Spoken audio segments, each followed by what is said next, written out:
Last time you solved logarithmic equations, today we're going to be able to find the inverse of a written equation or a written function. Exponentials and logs are inverses of each other. We've touched on that concept before. And then on the back of your notes today, we'll talk about how to solve logarithmic inequalities. So again, logs and exponential functions are inverses of each other. So we're just going to kind of practice algebraically how to write the inverse of a function. And here are the steps in this little box right here. And this isn't anything new. When you're asked to find the inverse, it'll either say the word inverse or it will have the notation for inverse with that little -1 power. So look for that. You're just going to switch your x and your y values in the equation. Then you're going to use algebra to kind of undo what's there. Like if it says multiply, you'll divide. If it says add, you'll subtract, that sort of thing. And then just a picky little detail. I'm not picky about this, but the AP exam might be. Be sure that you use the correct notation at the end. In other words, just you're going to be working in x's and y's, but at the end, switch it back to that kind of f to the -1 power. That's all that step 3 means, is just in the end, when y is by itself, rewrite y as the inverse of the function. Example 1. This is pretty straightforward stuff. So find the inverse of this function. This is an exponential function. So its inverse is going to be a log. I think most of you will find this pretty easy. The very first thing I'm going to do is switch the x and the y. So that f of x right now is really a y. I'm going to switch that out and write x equals 3 times 2 to the power of, it was x plus 4, now it's going to be y plus 4, and then minus 15.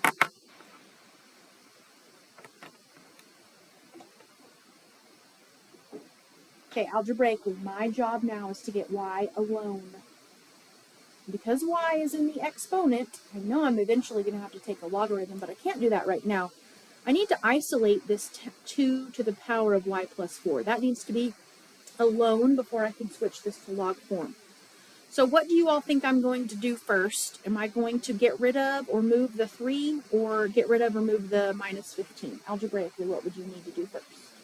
You need to get rid of the subtract by 15 by adding 15 to both sides.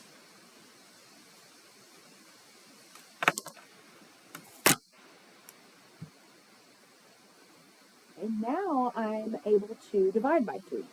So now I'm going to have x plus 15 all divided by 3. Not just the x, not just the 15, both of them get divided by 3. And that's going to be, now I've got 2 to the power of y plus 4 alone. I have the exponential expression isolated. So now I can switch this over into log form. That is the only way to solve for an exponent. That's it. It's the only way. So log base what? 2 of what? What is the argument going to end up being? Yeah, so the point of logarithms, if you want to skip some space and do what I do, the point of logarithms is to get the exponent alone. That's how I know the y plus 4 goes over here all by itself. Then that means the argument is the x plus 15 over 3.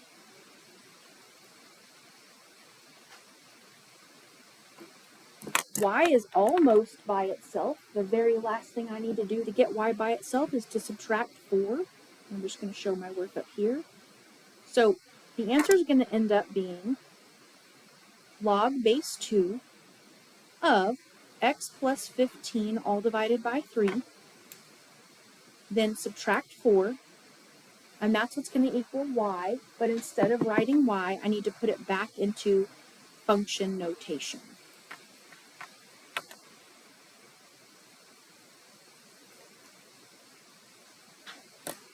use inverse notation. That's not terrible. Okay, we're going to do that again on example 2.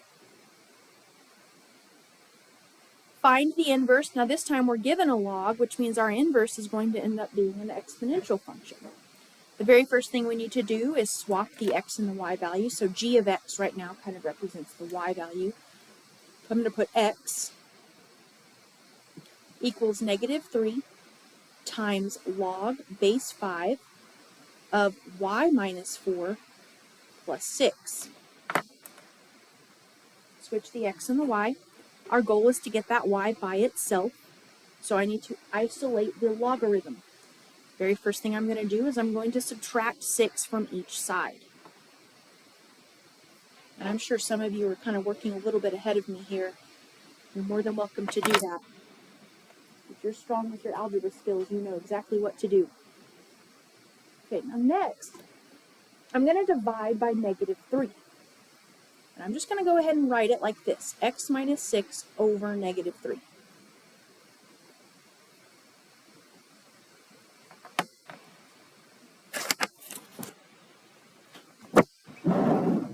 But out to the side, I want you to know, if you were searching in your answer choices, you may not see it written like this. You may not see x minus 6 over -3, because typically what mathematicians do, they don't really like the denominator to be negative.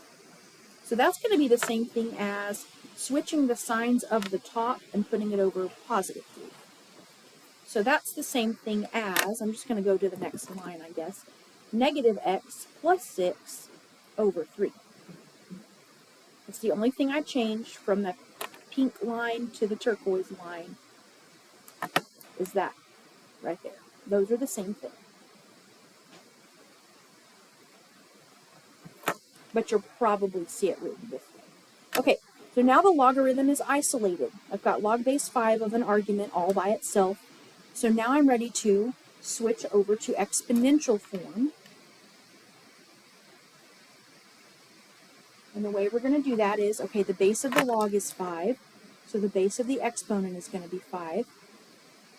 To the power of, okay, logarithms get the power alone. So this is the exponent. So you're going to have to write -x plus 6 all divided by 3. That's the exponent. Equals the argument, which is y minus 4. And then the very last thing that we need to do to get y by itself is add 4 to each side. So 5 to the power of -x plus 6 over 3, add 4, and then I'm going to go ahead in this step and change it back into inverse notation, function notation. Now you have some quiz questions that are this simple, this straightforward. You just have to be strong with your algebra skills and you're going to be good to go.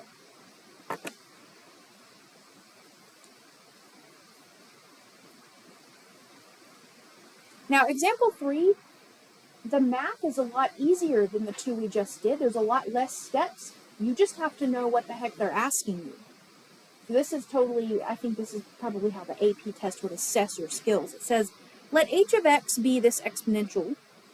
Let k of x be the inverse of h. For what values of x does k of x equal 1? I know from the point of view of a student, it's like, what in the world? But here's kind of how I tackled this problem. Here's how I made it make sense for me in my brain and on the paper. K of x is just the inverse of h. And it says that over there, okay? So you've done this type of problem before. It wants to know when the inverse of h is 1. K of x is the same thing as the inverse of h. So it wants to know when the inverse of h is 1. In other words, find h of 1, and then you'll know the output of 1, which will be the input of the inverse, because outputs and inverses are just switched. You've seen that on your homework. You've seen it on your most recent test. So I just kind of off to the side, this is my thought process. Now that literally means all I have to do is go back to the h function and plug in 1 and see what I get. And that's going to be my answer. So it's kind of a convoluted way of asking you, what is h of 1? Well, h of 1 is 3 to the power of 1 plus 1, and then take away 2. And just follow your order of operations. Do your exponent first. So 1 plus 1 is 2.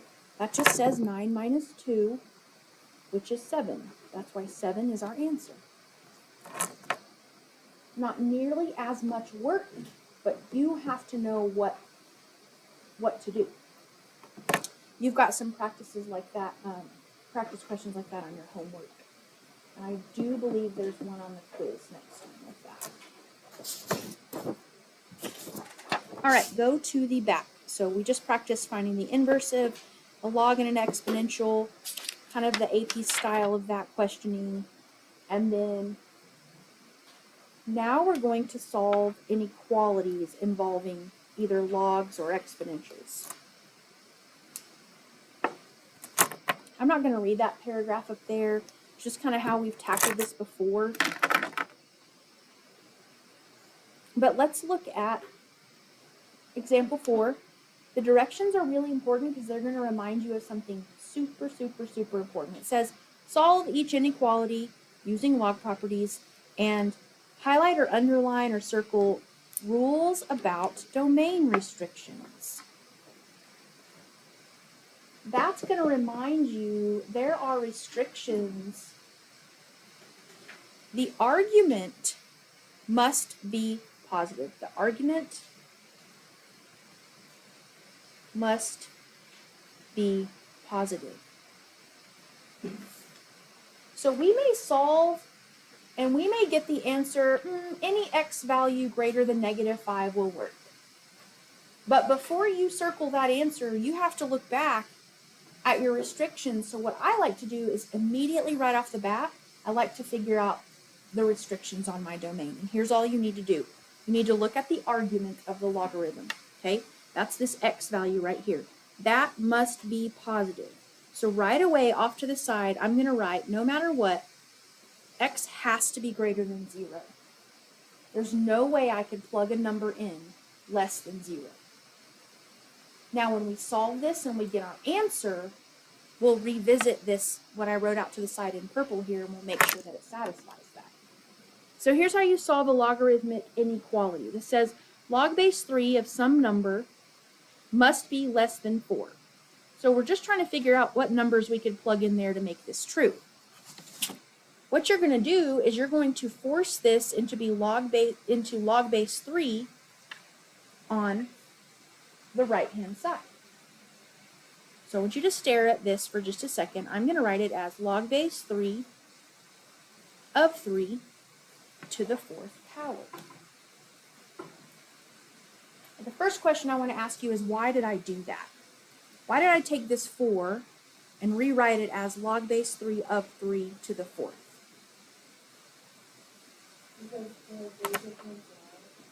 Okay, first of all, that log base 3 of 3, those would cancel out. So this is equivalent. I want you to know that, okay? These are equivalent. Log base 3 of 3 to the 4th is 4.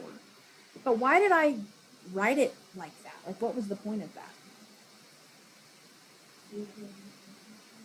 Yes. Look, on the left and the right now we have a log base 3, which means gently cross through the log base 3 on each side. Now guess what? You just have to solve that inequality that's sitting in front of you there, which says x has to be less than 3 times 3 times 3 times 3 is 81.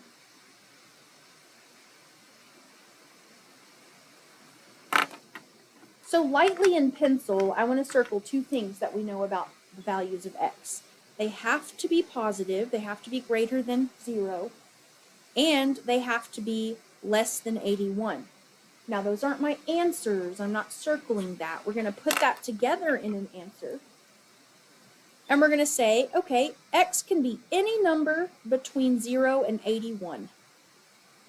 I would be allowed to plug in any number between 0 and 81. That is the answer I'm going to put a box in. And why is it soft brackets instead of hard brackets? Right, it doesn't say or equal to. So we take our restrictions on our domain, couple it with our answer that we get by solving the inequality, and put them together. Now, if you look at the steps, there really aren't very many, but you have to know your log properties. You have to have insight enough to know, I'm going to force this right-hand side into being a log base 3 so that I can cancel out the log base 3s. Now on the next one, look at example B. Each side already has log base 2. Well, that's nice because there's a single logarithm on each side. They're both log base 2, so this right away, those just cancel out. So all I'm really needing to do here is, okay, wait just a second, I kind of forgot something. First thing I need to do is figure out restrictions on the domain. This argument right here, this 2x plus 3, has to end up being positive. Whatever I plug into this x spot right here has to end up making this expression positive. Same thing over here. So the easiest way to do that is to set this equal to 0 and solve. Well, that would be negative 3 halves. You should have algebra skills that are strong enough to know that if I set this equal to 0 and solve, I'd get negative 3 halves. So look, x has to be greater than negative 3 halves for this argument, comma, what does x have to be greater than here? 0. If I set that equal to 0 and solve, I'm going to get 0. Now, one of these will satisfy the other one. This one says all x's have to be greater than negative 1.5. This one says x's have to be greater than 0. The larger one trumps the smaller one, because if all of the x's are greater than 0, then that's going to satisfy this one right away. So this is really the one up here that I need to pay attention to. I don't even have to worry about that. I'm going to lightly strike through that. Again, because if my x values are greater than 0, then they're also going to be greater than negative 3 halves. So that one I don't have to worry about that. Okay, back to the algebra. My log base 2's canceled out, so I just need to solve 2x plus 3 is greater than 3x. Get your x's on one side. I'm going to move my x's to the right.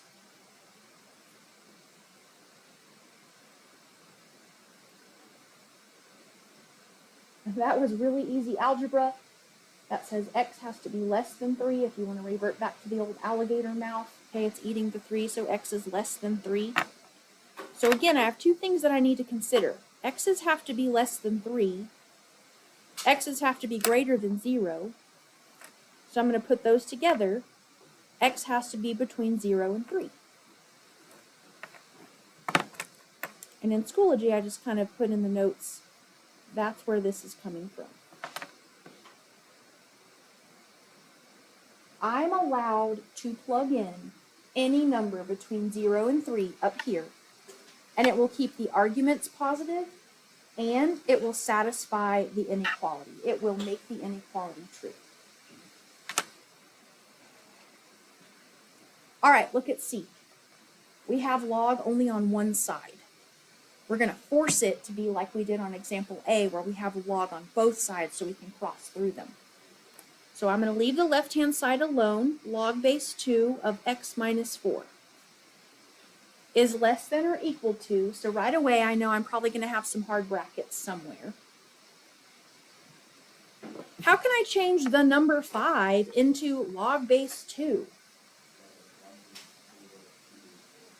Log base 2 of 2 to the 5th power is the same thing as 5, because you have a log property that says log base of something. If this base matches the log base, those all cancel out and your answer is just the exponent. So these are the same thing. Yes?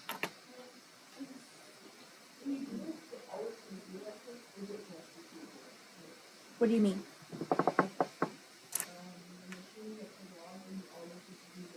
Yes, you're just going to match the other one.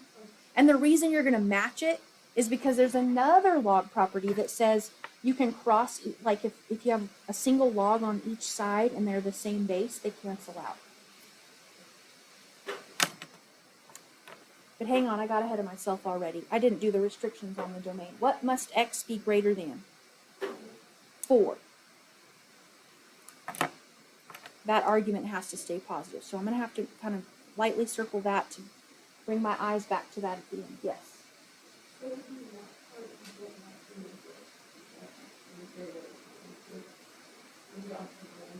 Right. That's a good question. I know that the inequality says or equal to, but right now I'm just saying here x has to be any number bigger than 4, even 4.1, because 4.1 take away 4 would be a positive argument. We're just trying to keep that positive.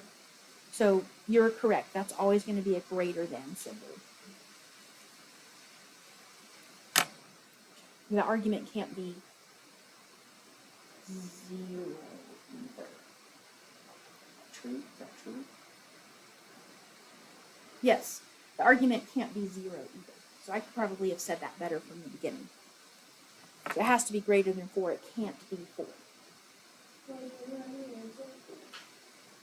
Will that restriction right after you will always be self-advocates? Yes, if that restriction is really even involved in the answer, because you're going to see in a little bit, sometimes what I get down here will already satisfy that. So I may not even need that in my answer. This is not necessarily going to mean 4 is going to end up in my answer with a soft bracket next to it.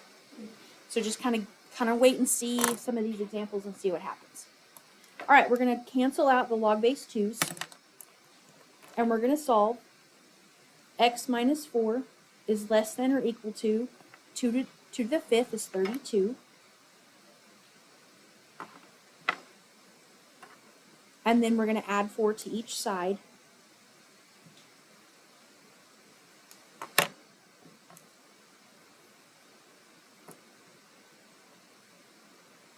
X has to be greater than 4, and x has to be less than or equal to 36. You could plug in 36. That would be fine. And we're just going to put both of those together in our answer. Has to be greater than 4 because we can't plug in 4. An argument can't be 0, and an argument can't be negative. An argument must be positive. And we can go up to 36, including 36. That's why we're going to have a hard bracket there.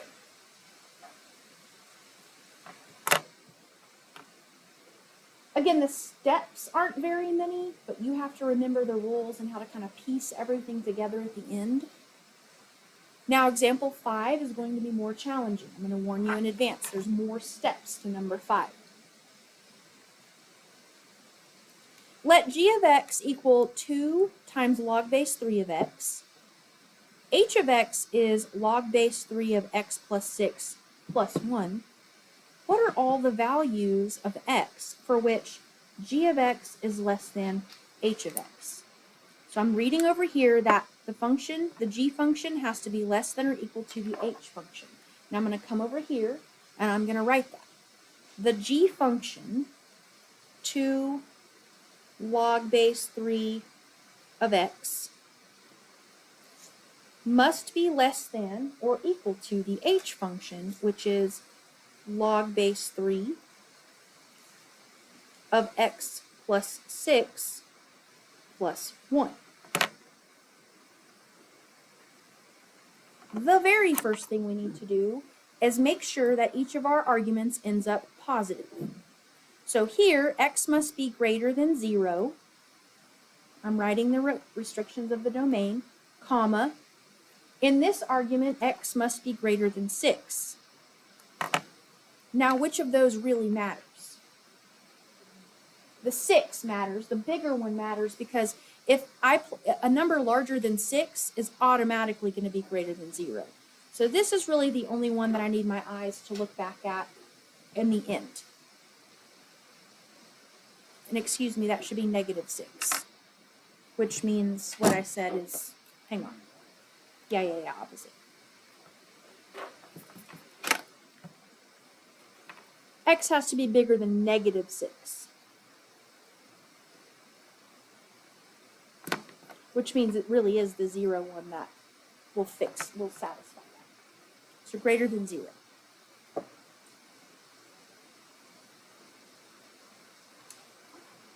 Okay. I don't really think any of you would do something like this, but I just want to make sure you know right away. Just because there's a log base 3 on each side doesn't mean we can just, strike through them. That only works when the log base is by itself and there's nothing being added or subtracted to the argument. Well, over here we need to take care of this 2 that's in front. We're going to use the log property that just plops it back here as the exponent.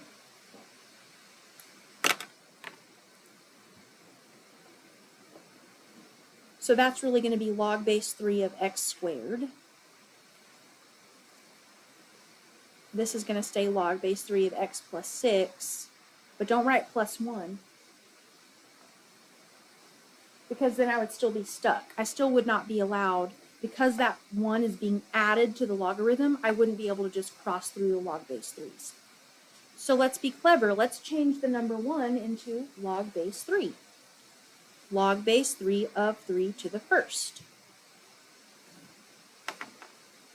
Now hold on, we still can't go through and cross all willy-nilly and cross off all the log base 3's. That doesn't work. But we are going to use our log properties and shrink this or condense this down into a single logarithm. Yes?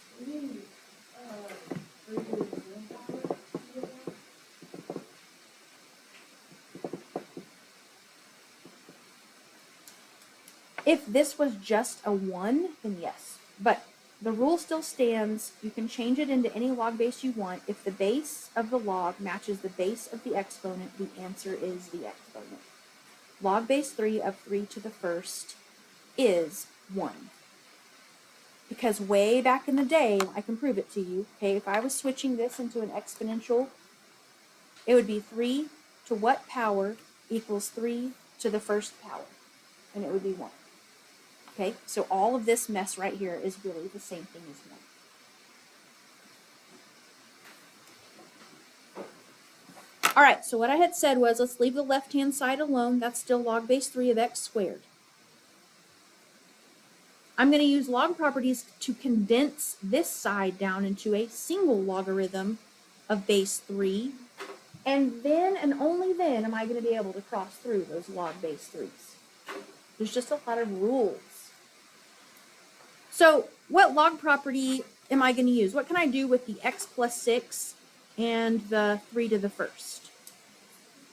Multiply them together, because you're using the product property. If you have 2 logarithms being added, you can shrink them down by multiplying the arguments together. And that 3 to the first power is just 3. I'm trying to show as many steps as I can. So that's going to be log base 3, and then I'm going to distribute out the 3 of 3x plus 18. So I took this pink line, multiplied those arguments together to shrink it down into a single log base 3. You can kind of think of parentheses still being around it. That's one single logarithm.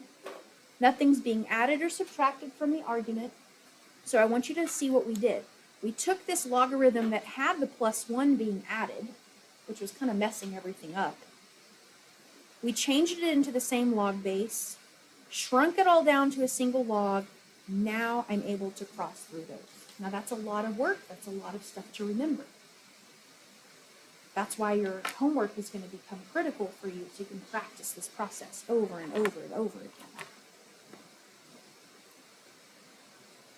Okay, so I just need to solve this inequality. X squared is less than or equal to 3x plus 18.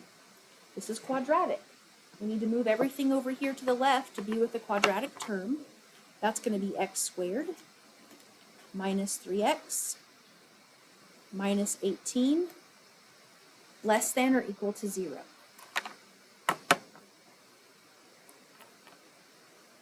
I'm going to go all the way up here.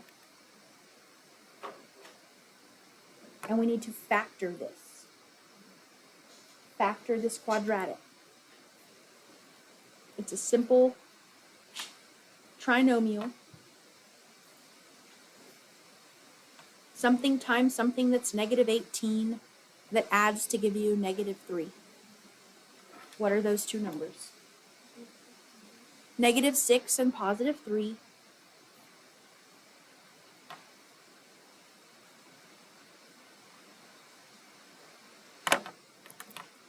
But here's something that we haven't done for a really long time. When you are, and this is a great review of something from Unit 1, when you're solving a quadratic inequality, you have to make a sign chart. Because one or both of these is going to be 0, and you need to just see when, look at the inequality symbol, I'm looking for values that make this negative or equal to 0, less than or equal to 0. So here's what I'm going to do. I'm going to make a little sign chart. I'm not going to put negative 6 and positive 3 on there. I'm going to go ahead and solve those, flip the signs if you will, and I'm going to put negative 3 and positive 6. In other words, what I just did without showing the work is I set those equal to 0 and solved positive 6, negative 3. I need to figure out which regions of this sign chart give me something negative or equal to 0. Now I know these values would be equal to 0, but let's plug in. What do we like to plug in between negative 3 and 6? What's our favorite thing to plug in? 0. 0 take away 6 would be a negative, times 0 plus 3 is positive, so that would be a negative. Remember doing this? Let's plug in something smaller than negative 3. Let's just make it negative 4. Okay, negative 4 take away 6 is negative. Negative 4 plus 3 is still negative. Negative times negative is positive in that region. Something bigger than 6, let's just go with 7. 7 take away 6, positive. 7 plus 3, positive. Positive times positive, positive. Once you've made your sign chart, revisit the symbol. I was looking for something that gave me negative or equal to 0, which is going to be right in here. So when I took this logarithm stuff and kind of forced it into a quadratic situation, I found that I need my x values to be greater than or equal to negative 3, less than or equal to 6. I'm going to kind of lightly circle those because here's what you need to do. And this is how it is written in Schoology. You really kind of have 4 different things in the beginning to kind of take into consideration. Your values have to be greater than 0. They have to be greater than negative 6. Okay, well, that one doesn't even matter anymore. They have to be greater than or equal to negative 3. Does that one matter? No, because this one satisfies that. Do you see that? So I'm going to say, okay, that's already taken care of by x as being greater than 0. And then x has to be less than or equal to 6. We're going to put these two together for our answer. As long as I plug in something greater than 0 and less than or equal to negative 6, that will not only keep my arguments positive, but it will also be a value that when I plug it in, the inequality holds true. That is a lot. That is by far the most difficult style of question, is when your logarithms turn into a quadratic in an inequality. Because when you have a quadratic inequality, you have to use a sign chart to figure out the region of answers. Okay, I promise example 6 is really easy. It's kind of going to be nice to end on an easy note. Let k of x be this exponential function. What are all the values of x for which this exponential function is less than or equal to negative 31? So I'm going to take the k function and put it less than or equal to negative 31. 1 minus 4 times 2 to the power of x minus 3. I want to know when that's less than or equal to negative 31.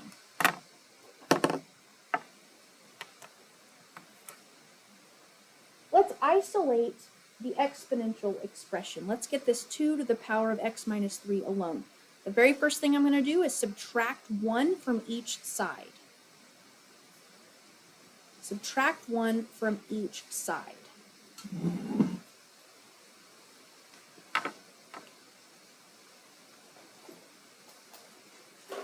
Now what? Divide by -4. And you know what even your math teacher always forgets? When you divide by a negative in an inequality, you got to flip that inequality symbol. You have to flip the inequality symbol anytime you multiply or divide both sides by a negative. A -32 divided by -4 is a nice and happy positive 8.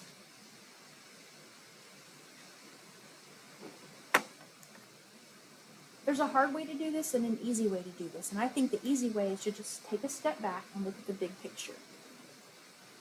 2 to what power gives you 8? 2 to the third, right?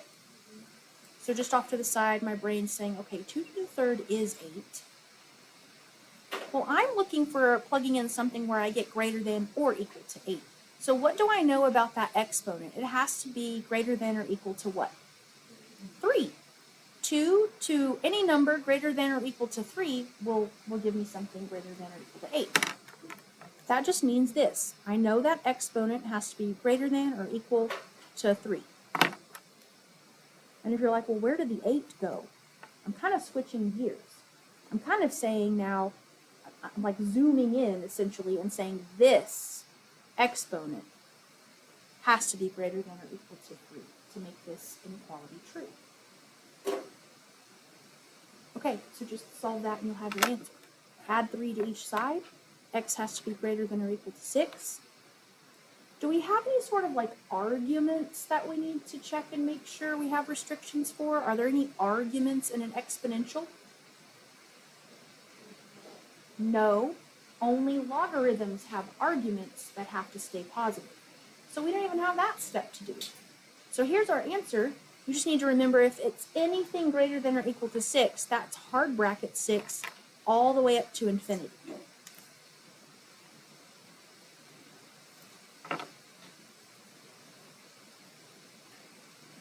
So example 5 is a great one for you to go back and look at and review. All those picky little rules, like look at how much work we had to do before we were even able to cross out the log base 3's. And that's going to be a good thing for you to review before the quiz, because there's going to be one like that on the quiz.